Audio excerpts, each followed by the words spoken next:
You ever find yourself standing by the kitchen sink at midnight, swirling a half-cold mug of coffee, thinking about the choices that brought you here? Like, how exactly did I, Roy, former army sergeant, mechanic for 25 years, come to be obsessing over some 18-years-old kid who probably doesn't even know what a timing belt is? I never thought I'd be that guy. Hell, if anyone had even suggested it a few years ago, I'd have laughed so hard I have spilled my black coffee all over the linoleum. Yet, here I am, replaying scenes in my head like a damn teenager. It started back in early autumn. You know, those first chilly mornings in Iowa, when your breath fogs up the second you step outside, and the leaves just begin to blush at the edges. My daily ritual was predictable. Roll out of bed at 6, brew my blackest hot coffee. None of that soy latte nonsense, and head out to the garage. Life was good, simple, predictable. Boring, some might say, but hell, boring suited me just fine. Then Jaden walked in. Now, let me paint this for you. Jaden's the kind of kid who makes you simultaneously want to roll your eyes and hug him tight. 19, lean like he could use an extra steak or two, always buried in that phone. Hoodie perpetually pulled over those dark curls, lashes longer than should be allowed by law, making him look like he's constantly half asleep or about to break some poor sap's heart. First time he came in, his mom's old Civic coughing and wheezing into the parking lot. I was elbow deep in an engine block, oil smeared on my cheek, muttering curses at an alternator that wouldn't play nice. I looked up, saw this kid wandering in, lost puppy eyes darting around like he'd mistakenly stumbled into an operating room instead of an auto shop. My gut told me, here we go again. Another YouTube certified mechanic ready to tell me how to do my job. But Jaden just stood there, shuffling from foot to foot, tapping nervously on his phone screen like it held all the secrets of the universe. When I finally wiped my hands and asked him what the issue was, he shrugged awkwardly, eyes briefly flicking to mine with an intensity that startled me into forgetting my annoyance. He said his mom's car sounded like it was choking. Yeah, that's exactly how he described it, choking. Kids today, right? But the way he said it, uncertain and embarrassed, made my chest squeeze a little. I figured, what the hell? Let's see what this kid thinks a choking engine sounds like. When we stepped out to the parking lot, he tripped slightly over his too long shoelaces, catching himself with this sheepish little laugh that got under my skin quicker than I cared to admit.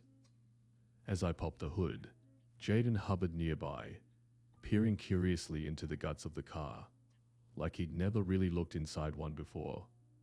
I could smell something faintly sweet in the air, his cologne, maybe, or shampoo, something youthful and oddly intoxicating.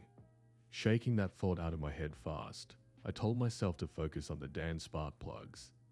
But then he leaned closer, and his hoodie brushed my arm, and suddenly the space between us felt smaller than the gap between two pistons.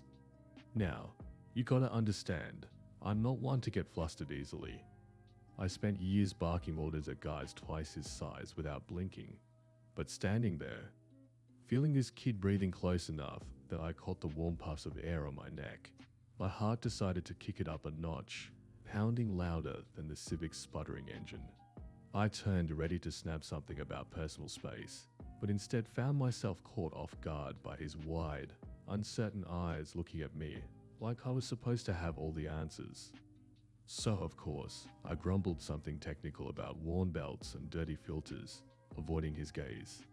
Meanwhile, my brain was looping on the fact that his hand was resting casually on the fender, fingertips drumming out a nervous rhythm that I felt right through the metal. Over the next few weeks, Jaden kept showing up. Sometimes there was a real reason. Oil change, tire pressure check, but mostly it felt like he just wanted somewhere to hang out that wasn't home. I got bits and pieces of his story as he lingered by the garage door, scrolling on his phone, tossing me questions about engine coolant and fan belts. His dad wasn't around, never had been, and the kid had this hungry look for attention, masked behind a layer of teenage bravado. It tugged at something inside me, something protective I hadn't felt in years. maybe ever. One afternoon he brought me coffee, flashing a triumphant grin, as if he'd discovered some secret recipe. I took one sip and nearly spat it back out. It was sweet, creamy, and tasted suspiciously of vanilla and soy. He laughed at my grimace, then quickly apologized, stumbling through words about thinking I might like something new. I couldn't even be mad. The way his cheeks flushed, that sudden rosy glow, turned my frustration into something embarrassingly soft. From then on, he stuck to bringing me black coffee, thank God. Each visit made it harder to deny the subtle thrill I got when he'd appear, smiling shyly, tugging that stupid oversized hoodie tighter around himself, as if trying to hide the fact he was nervous. I caught myself noticing stupid little things, the way he bit his lip when concentrating, or the quick dart of his eyes when I caught him staring at me working. Hell, one time he knocked over an oil pan, splattering grease all over his sneakers. He looked so mortified, stammering apologies, that I couldn't stop myself from chuckling. It earned me an indignant scowl, but his eyes softened into something vulnerable and hopeful when I handed him a rag, our fingers brushing awkwardly. Yeah, I know. Pathetic, right? But that's the thing. I'd spent decades carefully crafting this tough guy persona, only to realize at 54, some kid with messy curls and a shy smile had managed to unravel me faster than an overheated radiator. And the scariest part was, I didn't really mind. These quiet late nights, standing here, coffee growing cold, replaying those moments, I'm torn between amusement and bewilderment. Like, how did I become this guy, sneaking glances at a 19-year-old who's probably never once thought about me beyond how I can keep his mom's car running? But then I remember the subtle moments, his gaze lingering a second too long, the blush that stains his cheeks when our eyes meet unexpectedly, his stumbling attempts at conversation. It feels, weirdly, like we're both navigating the same unfamiliar territory, cautiously testing boundaries neither of us fully understand yet. And now, damn it, I'm smiling like an idiot into my mug, imagining what excuse he'll use next to stop by the shop, picturing those long lashes dipping shyly as he tries to pretend he's interested in learning how a torque wrench works. Honestly, I've never been this soft, this foolish, this hopeful. Yeah, hopeful. Because maybe, just maybe, this absurd little story that's currently unfolding right here in my greasy garage and cluttered kitchen might actually go somewhere. And even if it doesn't, hell, at least I got to taste something sweeter than black coffee. Something a little more complicated than motor oil. It got to a point where the guys at the shop started ribbing me about Jaden's visits. They tossed me knowing smirks when his mom's Civic rolled into the lot, nodding toward the kid with raised eyebrows and barely concealed chuckles. I'd grumble something non-committal, scowl at them, and pretend I had no clue what they were implying. But deep down, I knew exactly what they saw. Hell, I'd see the same thing myself if I was in their shoes. A grumpy mechanic turning into some soft fool whenever a certain skinny kid wandered in. One particularly chilly morning, when leaves crunched like potato chips underfoot and my breath hung thick in the air, Jaden wandered in earlier than usual, rubbing his hands together to ward off the cold. He'd somehow forgotten gloves, despite the obvious drop in temperature, and I shook my head in exasperation, muttering under my breath about kids today not having a lick of sense. I tossed him a pair of my old work gloves, worn leather and grease-stained, and watched as he slipped them on, fingers flexing awkwardly in gloves 3 sizes too big. My chest tightened at the sight, something sentimental and embarrassingly warm welling up inside me. God, I was turning into a sap.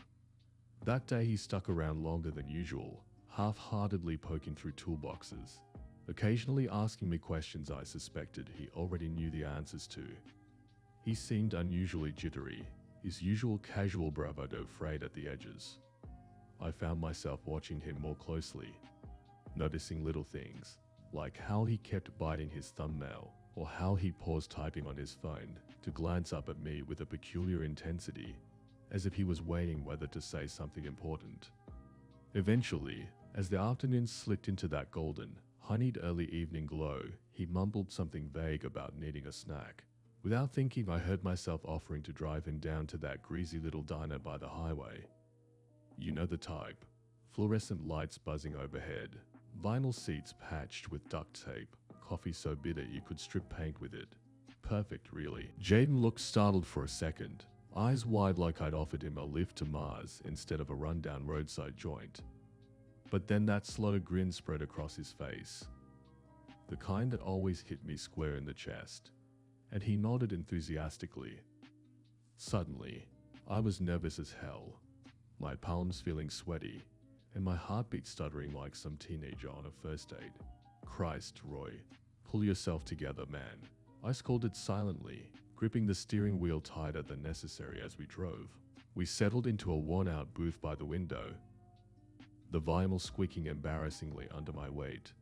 Earning a quiet snicker from Jaden, I shot him a mock glare, but the corners of my mouth betrayed me by twitching upward into a helpless smile. The diner waitress, a woman I'd known since before Jaden was even born, gave me a curious look, eyebrows raised in mild amusement, as she filled our coffee cups, but mercifully kept quiet. I silently blessed her discretion. Jaden ordered fries, ketchup piled high like a mountain, dipping each fry carefully, as if it were a sacred ritual. I just watched, nursing my bitter coffee, marveling at how utterly fascinated I was by this mundane act. We talked about nothing special, his mother's endless night shifts at the hospital, my years in the army, swapping easy stories like old friends, rather than the mismatched pair we actually were. But beneath the casual talk was something electric and unspoken, thrumming quietly like an engine at idle. He would laugh at my sarcastic jokes, quick and genuine, his eyes flashing up at me from beneath those ridiculous lashes, catching me off guard every damn time. I found myself noticing the flecks of gold in his dark irises, the slight crinkle around his eyes when he grinned, and the faint flush that crept across his cheeks when our knees accidentally brushed under the table. When we finally stepped back out into the crisp evening air, stars beginning to blink into existence above us, something subtle had shifted between us. The tension felt thicker, charged with possibilities and unspoken questions. As we walked toward my old truck, he stumbled slightly, tripping on nothing at all, and instinctively I caught his arm to steady him.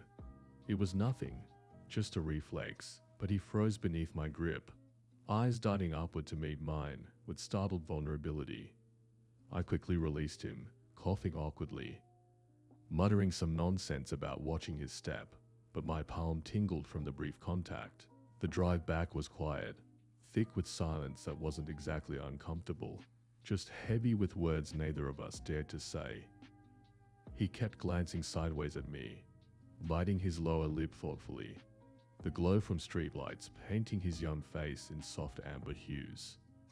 When I finally parked outside the shop, killing the engine, we sat for a moment in silence. My throat felt tight, heart hammering stupidly loud, and I wondered briefly if he could hear it.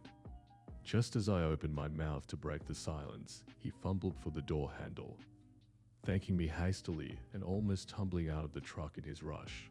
I watched him practically sprint away, hoodie pulled tight over his head, shoulders hunched, and cursed myself for being a goddamn fool. For days afterward, Jaden stayed away. The garage felt oddly empty, too quiet without his random chatter, without his sneakers scuffing the concrete or his phone chirping annoyingly from endless notifications. I felt stupid, restless, annoyed with myself. Hell, even my morning coffee tasted off, bitterer than usual, though that probably had more to do with my mood than the brew itself. When he finally did show up again, nearly a week later, I felt something twist sharply in my gut, relief mixed with uncertainty, and a ridiculous flare of happiness I didn't dare analyze too closely. He shuffled nervously, awkwardly avoiding my gaze at first, mumbling something about needing air in his mom's tires again. I almost laughed out loud. It was such a blatantly poor excuse, but I nodded seriously and led him out to the car, grateful for any reason to keep him around. Afterward, he lingered, kicking at gravel, hands shoved deep in the pockets of that Dan hoodie, eyes flicking up to me, shy and hesitant. I pretended to clean tools that didn't need cleaning, waiting silently, heart thumping wildly, knowing instinctively that he was building up to say something important. Eventually, he stammered out something vague, something like how he didn't mean to make things weird, didn't mean to run off, and how he wasn't sure why he kept coming back. The words came tumbling out, rushed and uneven, his voice cracking slightly. I felt that familiar softness well up again, a tenderness that tightened my throat and made my chest ache. I told him, quietly, simply, that he didn't need an excuse. Hell, I said, feeling uncomfortably vulnerable myself. I liked having him around. And there it was, hanging between us like a fog, thick and impossible to ignore. He looked up at me sharply, cheeks flaming red, mouth open slightly in shock, before dissolving into a relieved, bashful smile.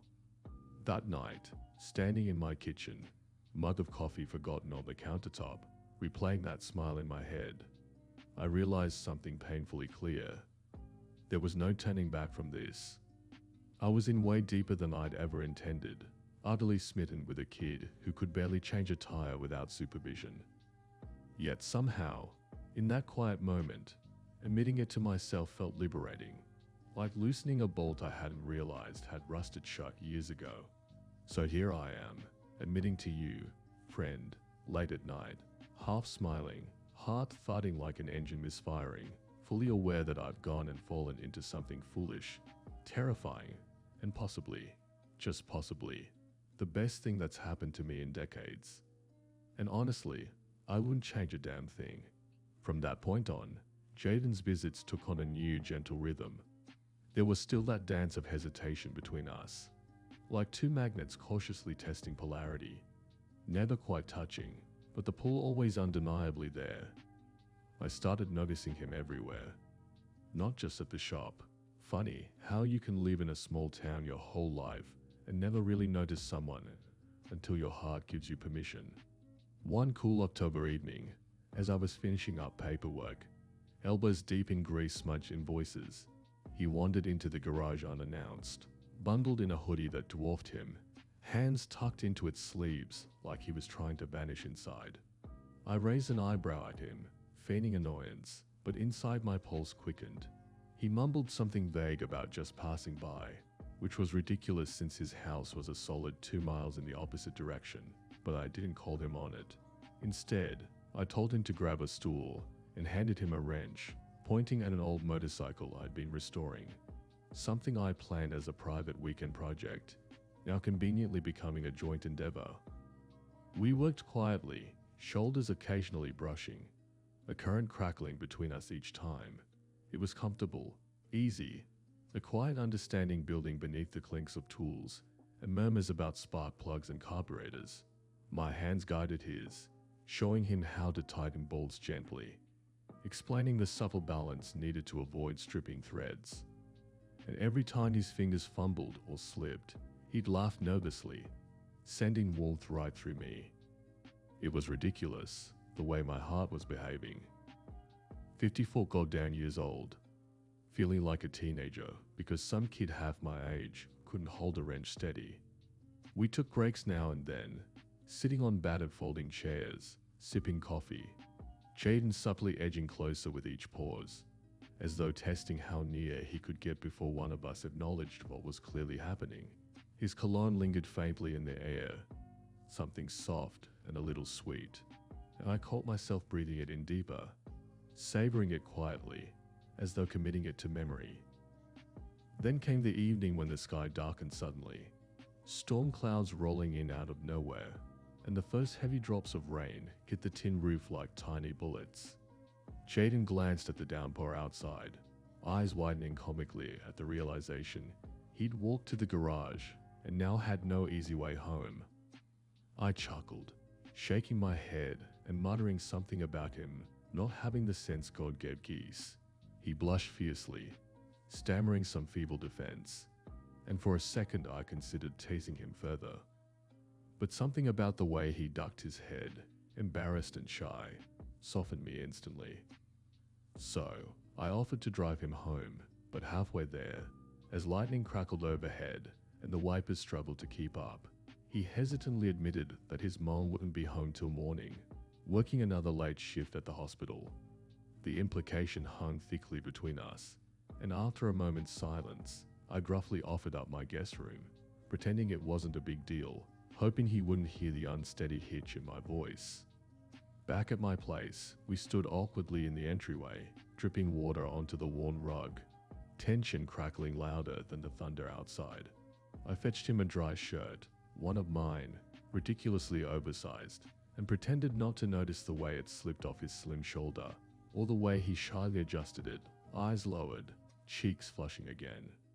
We warmed ourselves with mugs of coffee, the familiar bitterness comforting me against the unfamiliar territory we were stepping into. He paced nervously, exploring my living room with restless curiosity, fingers brushing lightly over old framed photos, military memorabilia, and faded postcards tacked to the fridge door. Watching him, I felt oddly exposed, as though he was silently mapping out parts of me I hadn't shown anyone in years. Eventually, we settled into opposite ends of the sofa, the old cushions sinking comfortably beneath us. The rain beat a steady rhythm on the windows, underscoring our soft, cautious conversation. I don't remember exactly how we drifted onto personal ground, but soon Jaden was telling me quietly about growing up without a dad, how his mother tried hard but was never really there, leaving him alone to puzzle out life. His voice shook slightly, and I saw vulnerability flickering behind the bravado he usually wore like armor. And then, unexpectedly, I was sharing too, talking about years spent moving from base to base, how it made any kind of real connection seem impossible, how I'd eventually settled here, liking the quiet predictability, convincing myself I didn't need anyone else. It was strange how easy the words came out, how natural it felt to finally talk about these buried things. Eventually, I glanced up to find him looking at me with a startling intensity, eyes wide and soft, lips slightly parted, breathing a little quicker. My throat tightened painfully, heart pounding like some goddamn schoolboy. Without thinking, I shifted slightly, closing the space between us until our shoulders pressed lightly together. He stilled, holding his breath, and then slowly, supplely leaned into me. We didn't move from that spot, didn't say another word for what felt like hours, just sat together quietly, warmth and unspoken truths filling the silence. At some point, exhaustion caught up with him, his head drooping gently onto my shoulder, braids deepening as sleep took hold. I hardly dared move, afraid I'd break whatever fragile connection we'd built. Eventually, I carefully guided him down onto the sofa, tucking an old knit blanket around him, feeling a tenderness so fierce and new it terrified me. Standing there, watching him sleep, dark curls spilling onto my faded pillows, eyelashes resting gently against pale cheeks, I felt something deep and undeniable shift inside me. A realization quietly took root. This wasn't just some fleeting moment of weakness or foolishness. No, whatever this was, it had wrapped itself around my heart, sinking in roots deeper than I'd thought possible. And in that quiet moment, standing in my dimly lit living room, rain still drumming softly outside, I allowed myself, for the first time, to hope, to imagine that maybe, just maybe, I wasn't too old or too cynical to deserve something good, something gentle, something real.